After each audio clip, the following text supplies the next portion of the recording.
What's going on, everybody? This is Wrecked coming at you with another video, and today we're doing something a little special. We are going to be completely disassembling my childhood PlayStation 3 and cleaning it out, changing the thermal paste, and seeing how hard it is to really quote-unquote refurbish one of these things. So it's going to be a little bit different of a video, something I've never done on the channel, but I'm excited to take a deep dive into this thing and do it along with you. I've never actually opened a PlayStation 3 before, so I'm a noob at it. Definitely have no experience in doing it. I did watch a tutorial on how to do it as kind of like a crash course, so I don't go in there completely blind, because again, this thing is my childhood PlayStation 3 and I love this thing and I don't want to mess it up. So I kind of wanted to have an idea of what I'm doing before I go in there. But let's jump into it. Let's take a look and we will go through this thing and see what we can do. But before we do that, if you're new to the channel and you like retro gaming content, please consider hitting the subscribe button, liking the video, and leaving a comment down below. Have you ever taken one of these things apart? Have you ever worked on one? What issues have you had with it? Were you successful in doing so? Let me know down in the comments, and thank you guys so much for being here and supporting the channel. It means a lot. Let's jump into this video and start taking apart this PlayStation 3. But first, I want to give you a little bit of background on this. So I do work on computers, and I have built computers as a hobby in the past, and the consoles that I have taken apart and worked on before is the NES. I have opened up an NES before, completely cleaned it out and changed the 72-pin connector, and I also have opened up the original Xbox and cleaned that out as well and changed the thermal paste on that. So I'm not completely ignorant to like tech and like working on stuff like that, but again, I've never taken apart a PlayStation 3, and mind you, this is the original fat backwards compatible PlayStation 3 that again I got when I was a kid for Christmas. Me and my brother shared the console, and I still have it all these years later. I've never opened this thing before.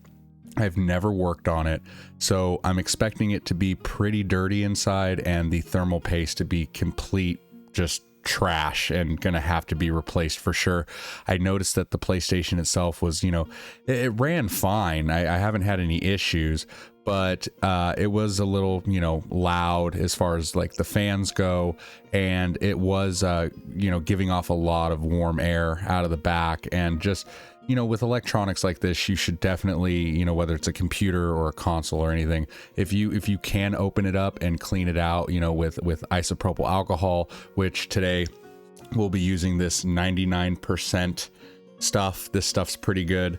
And you know, changing the thermal paste and just, you know, blowing air through it. I do have one of these electric dusters that I bought for electronics I've been using now for a while. So yeah, you always want to try to maintain your stuff, and you know, so it lasts longer. It has a longer shelf life, especially as these consoles are getting older and older.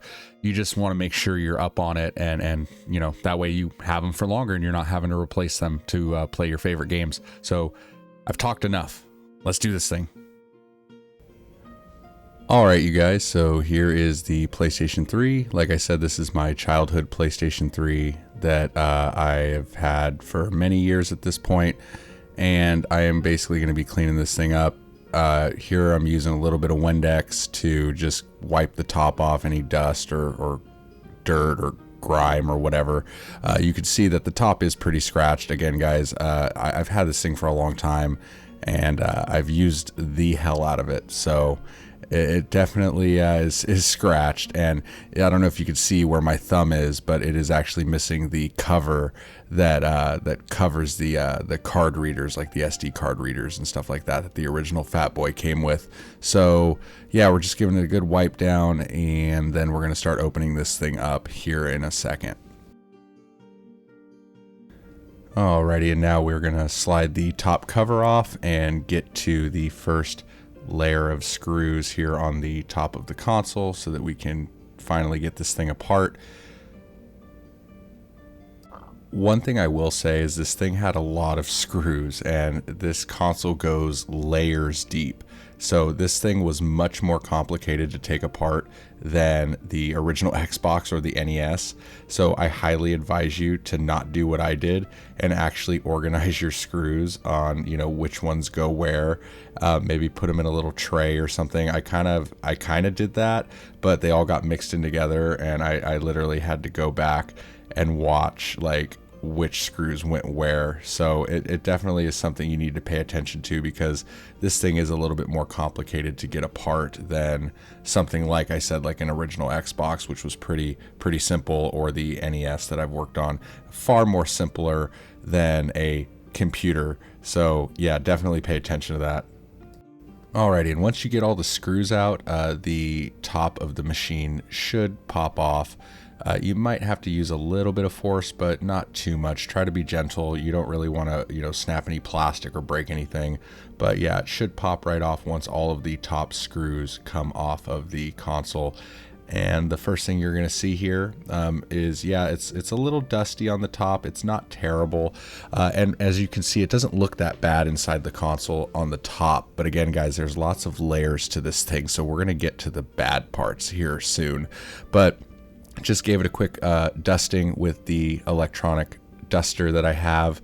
But on the top here, there is the disk drive, and then you have the card reader in the front, and then you have the power supply with the little shroud over the top of it. And we're gonna have to take all of those apart to get down to the motherboard where the graphics chip and the CPU is. So we're going to go ahead and take that apart. But again, guys, there's different size screws throughout this entire console, so try not to mix them up, and keep them a little bit organized, because like I said, this thing is a pain. So right there, we are taking off the card reader that the original backwards compatible PlayStation 3 had, and you go ahead and remove the ribbon cable, which it's crazy because, you know, I don't know about modern consoles because I've never taken those apart, but when it comes to PCs, like, ribbon cables are definitely a thing of the past. We no longer use ribbon cables in home PCs, so it's kind of funny to get to see like some of this old tech as you're taking these things apart.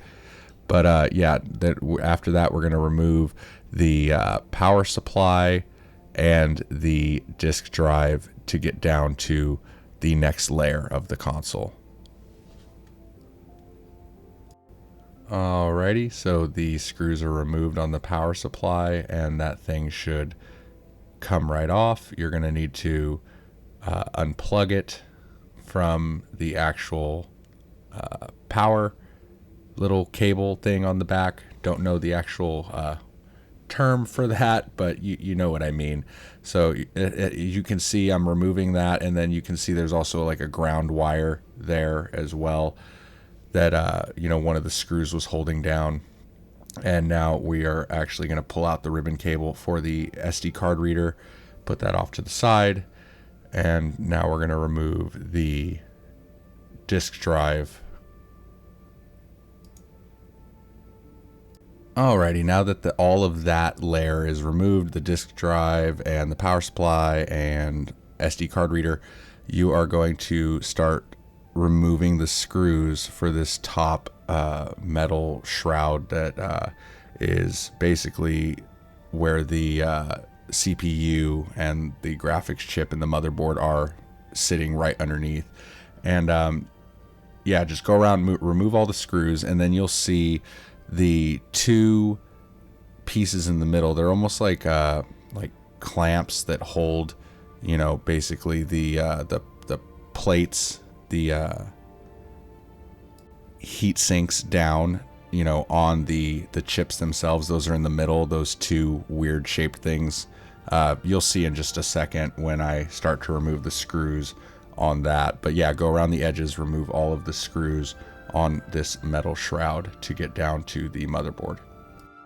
So each clamp here has 2 screws, so you're going to go ahead and remove those and take those off completely.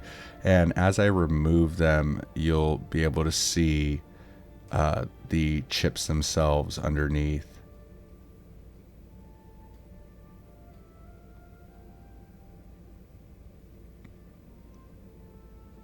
like I said, guys, this thing has a lot of screws and a lot of steps, and you know, this is just, I keep repeating myself, but please make sure you try to keep your stuff somewhat organized as you're doing this. That way you don't get confused and start missing steps when you're putting this thing back together. Now, once all the screws are removed, you should be able to remove that top metal shroud. And here is the motherboard. So look at all that dust, you guys. We're starting to get into the bad part. It gets worse, trust me. I mean, again, this thing's never been opened since I've owned it. I've never cleaned this thing out. So you can see the dust kind of flying everywhere. My wife was a little pissed off that I decided to dust this thing off right at the computer desk instead of taking it outside. But, you know, I was being fucking lazy. Like, what do you expect from me? Come on now. But, yeah, just give it a good dusting. Use some isopropyl alcohol on this thing and wipe it down. This 99% stuff is really good stuff. The lower percentage stuff is not as good for electronics, so definitely try to get the highest percentage available to you. A buddy of mine gave me a bottle of this stuff that was from a like a medical supply store, and it works good. I just went around and kind of wiped off things on the board. You could see right there like how dusty and dirty these things were. You could see on the Q-tip just how grungy it was, and it definitely needed this cleaning for sure. It was gross, and I went through a lot of Q-tips and a lot of alcohol. But yeah, look at that thing. This is definitely, in my opinion, like the bare minimum you can do to call a console refurbished, right? Like you should be doing this, especially, you know, this is the same console that jacobR purchased and paid like $400 for this thing, and none of this was done. His console that he received was far dirtier than mine, but mine is still gross and definitely needed it. You could see just by, you know, putting a little alcohol on the motherboard, you could see where the dust is just coming up. Like, this thing was gross. And if you're going to charge a premium price, like, again, this is the bare minimum. I mean, obviously, if there's any damage or repairs that need to be made, that goes along with refurbishing and changing the thermal paste. But these things are the bare minimum and should be the standard, especially if this is how you're running your business and you're marketing stuff as refurbished, you know, over at DKoldies. That is a real issue. Now, again, I'm a noob. I've never done this before, and I was just wanting to see how hard it would be to actually do this thing. And, you know, honestly, like, this whole process from start to finish took me about an hour and 15 minutes from start to finish. And again, never done this before. So someone who works at DKoldies, who is supposed to be a professional, this is their job, and they do lots of consoles on a daily basis, they could probably have this whole process down in 25 to 35 minutes and knock it out. And, you know, we heard from the interview that, you know, they did with one of the former employees, they're making minimum wage there, or maybe just above minimum wage. So, like, to pay somebody a half an hour when you're selling the console for $400, you're still making an obscene amount of money, and there's no excuse not to have this done. Like, it's just again the bare minimum. And I just don't understand, like, you know, people's definitions of refurbished are different, but mine is fix any repairs that are needed, do a deep clean on the console all the way through, and change the thermal paste. If you can't do that, then you need to just market your stuff as used and sell it as is, which is not what they're doing. But yeah, give it a good dusting, wipe it down with alcohol, and we're going to get down to the next layer because, you know, it's worse. It gets worse, guys. So check this out. Alrighty, so we are separating this whole thing from the bottom plastic piece of the console, and you could see right there that that thing was filthy. That is the bottom of the console. That's where it's sucking up all the dust. There's the fan, and look how dusty and dirty it is. It definitely definitely needed to be cleaned. Look at all this dust. And again, my wife was so pissed. She's like, what the hell are you doing? Why would you do this in the house? Take it outside. And I'm like, guy, you know, I'm lazy, and I didn't want to do that. But next time I'm gonna have to do that. Otherwise I'm gonna end up in the doghouse, you guys. So do this shit outside so you don't piss off your significant other. Because yeah, it just makes a mess, and I had to go back and clean it up afterwards. But yeah, as you can see, that is the fan that is keeping the chips cool, keeping the console cool. And look how much dust is in there. We're gonna have to go in there with a Q-tip and clean out the fan blades. And there it is, you guys. There is the thermal paste. Look, I'm touching it with my hand. That like I'm scratching it off with my fingernail. It's like chalk at this point. This stuff was not doing anything at this point. It was not keeping the console cool at all. So we're gonna have to completely remove all of that old thermal paste with the microfiber cloth and the isopropyl alcohol. But look, more dust. There's just dust everywhere. Lots of dust in the hard drive cage that's right there, in every nook and cranny. So we're definitely gonna have to put some love and tender love and care into this thing, because I definitely want this thing to last for many years to come. So there is a metal shroud here that's on the bottom of the motherboard. We're going to I think we remove it. Yeah, we're gonna remove it. Okay, yeah. So there we go. We are taking it off, and we're gonna clean the other side of the motherboard. And we got the bottom metal shroud off. We're going to dust it off some more. And man, there's just dust everywhere. This thing is gross. It is gross. But hey, I'm happy there was no roaches in there, because then I would look like a dirty motherfucker. And yeah, it'd be pretty embarrassing. And I'd probably cut that whole part out because I don't want you guys to laugh at me. But luckily there was no bugs in this thing. But yeah, we just gonna clean the bottom side of the motherboard. You can see the two chips that are there that, you know, we're still gonna have to clean off and replace the thermal paste. But yeah, there was just so much grime on this thing. It definitely needed this.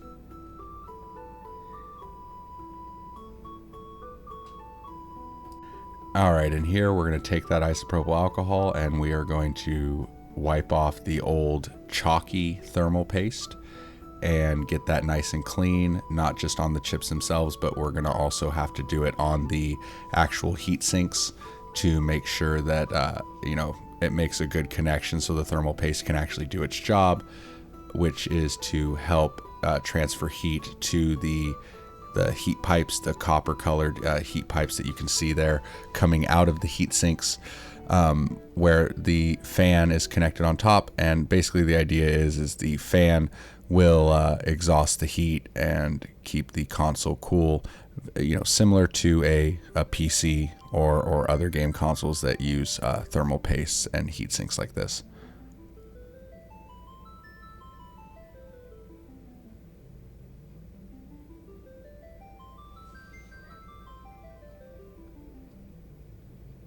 Alrighty, and now we are going to do the same thing to the blocks or the heat sinks and get all of that grimy thermal paste off of there. And you know, believe it or not, this stuff actually came off fairly easy.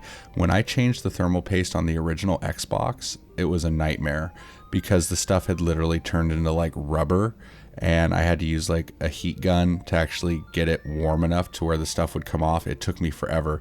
I was worried I was gonna have to do that with this because it's just a pain in the ass, but it was literally like chalk. The minute I got it wet with the alcohol, it wiped right off like fairly easy, so it wasn't that big of a deal, which I was happy about because I did not want to deal with more rubberized thermal paste, it just sucks. Alrighty, and now it is pretty clean, but now we're gonna start cleaning out that fan and get rid of some of that dust in the fan blades. And look, you could see little chunks of the old thermal paste flying out from when I wiped it down. That stuff was like solid. It was no longer a paste. So I went in between each fan blade with some alcohol and a Q-tip just to try to get it as best as I could. It was pretty gross. It was pretty dusty and dirty, and definitely needed it.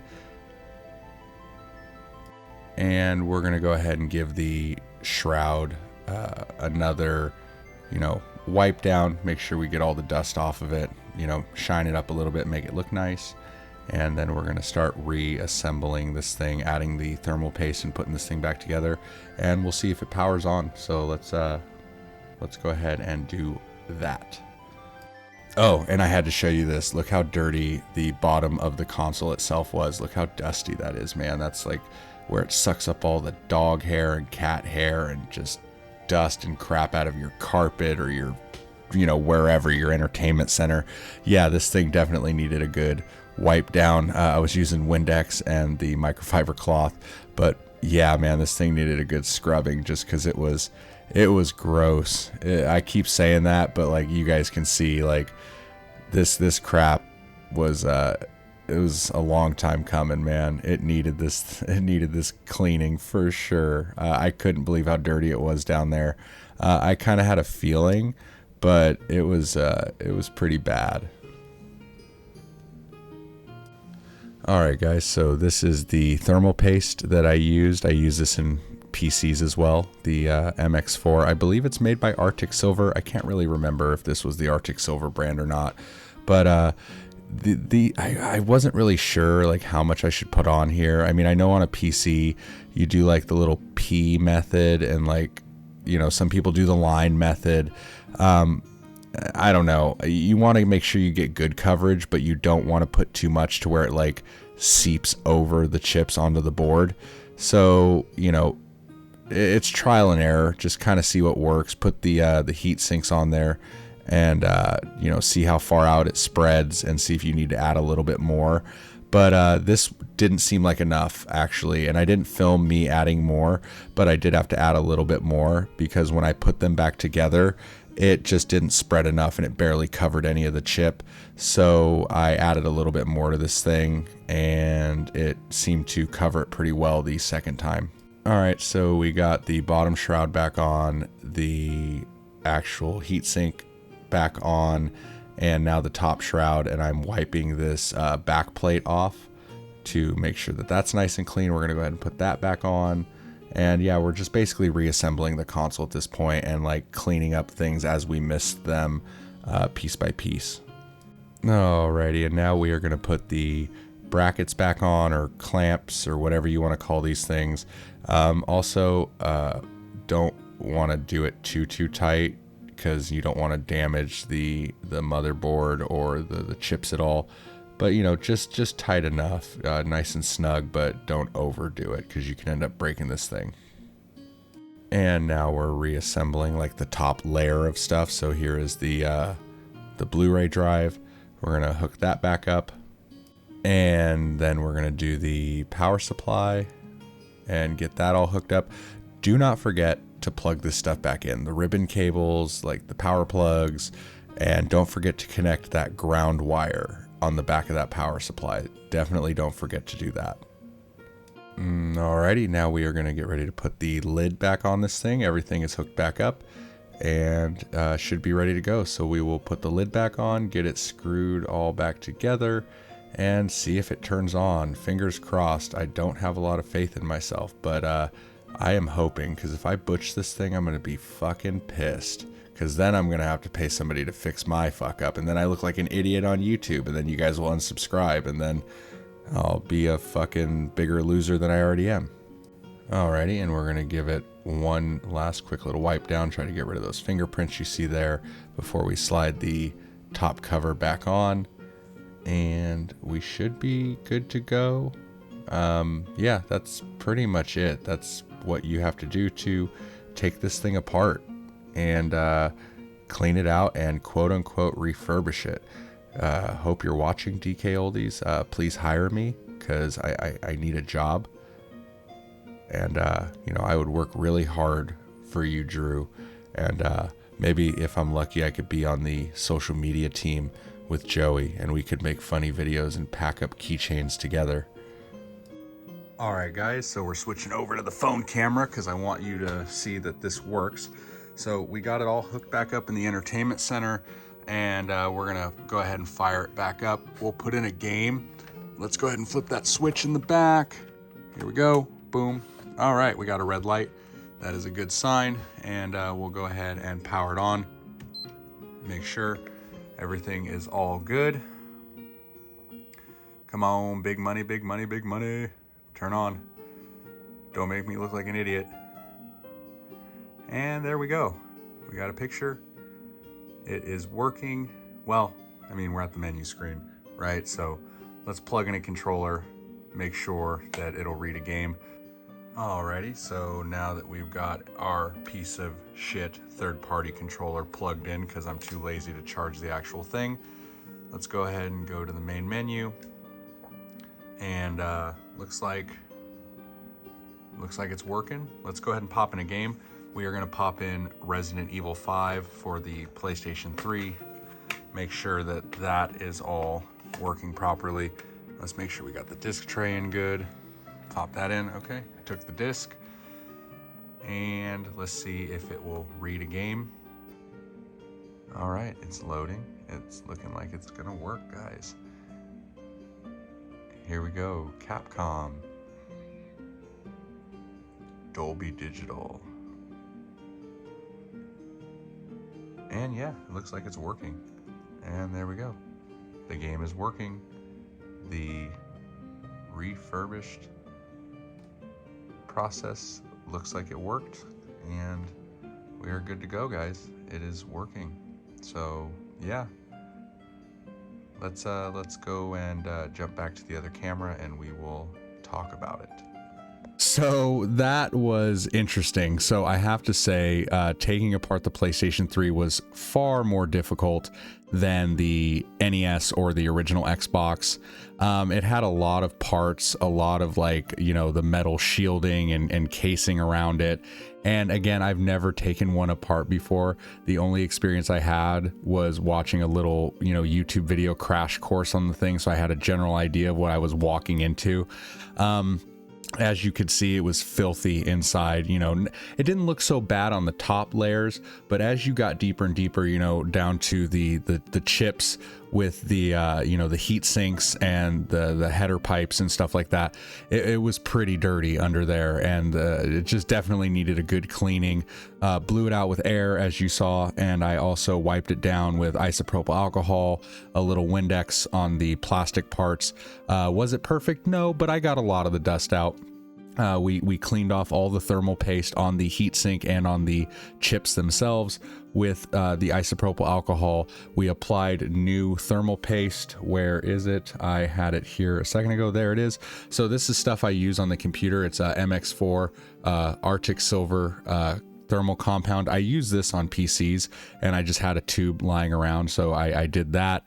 And as you can see, we fired it up, and it seems to be running just fine. No issues there. Not gonna lie, it wasn't that cut and dry. It wasn't that easy. There were certain parts that didn't want to fit together right away, and the lid was a pain in the ass to get on. But all in all, we were able to take it apart, clean it out, change the thermal paste, put it all back together. Just from me sitting here, the console seems to be significantly quieter. The fan, we went through in between each fan blade, completely cleaned it out the best that we could, and it seems to be running just fine. And yeah, it was a success. So someone who's never done it before, I did it in about an hour. Right. So I'm assuming, someone with the know-how, someone who's done this a bunch, this is their job day in and day out, they could probably get it down to 30 minutes, guaranteed, 25, 30 minutes, knock it out, make this thing look nice. There's no excuse why you would pay a premium at DKoldies and, sell them for $400, for a backwards compatible PlayStation 4, and then jacobR receive the console that he received, or the consoles that Rich received, or so many others. I've never done this before. I have no idea what I'm doing. I was winging it and going off a YouTube video that I breezed through, and I was still able to take it apart, clean it, put it back together. And this isn't even my job. Like, I do it as a hobby for fun. So over at DKoldies, where they're claiming things are cleaned and refurbished and they're not, it could be upsetting for people. Think about it. I mean, you're paying so much money for these consoles and they're telling you one thing and you're receiving a different product than, you know, what they're advertising. It's an issue. It definitely is an issue, because if I can do it, literally, just, you saw it, I did it. Yeah, there were parts that I struggled on, but again, I've never done this before. If this is your profession and you're working with consoles day in and day out, there's no reason why you shouldn't have it down to a science and be able to knock one of these things out in 20 to 30 minutes. Like I said, I was able to take it apart, clean it out. It took me like about an hour and 10 minutes. It's not terrible. You know, obviously I didn't have you watch me do it for an hour and 10 minutes because, well, that's fucking boring. And, you know, I just kind of sped things up and skipped certain things that were just not necessary to watch. I just wanted you to see how dirty this thing was. Taking it apart, cleaning it, putting it back together, thermal paste, yada, yada, yada. You get the gist. But this goes to show someone with no experience with a PlayStation could do it. No excuse, DKoldies. jacobR should have never got that fat boy backwards compatible PlayStation from you. Not for $400. So guys, if you like the video, please consider hitting the subscribe button, liking the video, and leaving a comment. I greatly appreciate it. And, you know, again, I could do it. You could do it. That's the beauty of YouTube. You can watch a video, it'll teach you how to do it. But again, DKoldies, come on guys, do better. No excuse. No excuses. Have a good one, guys, and happy hunting.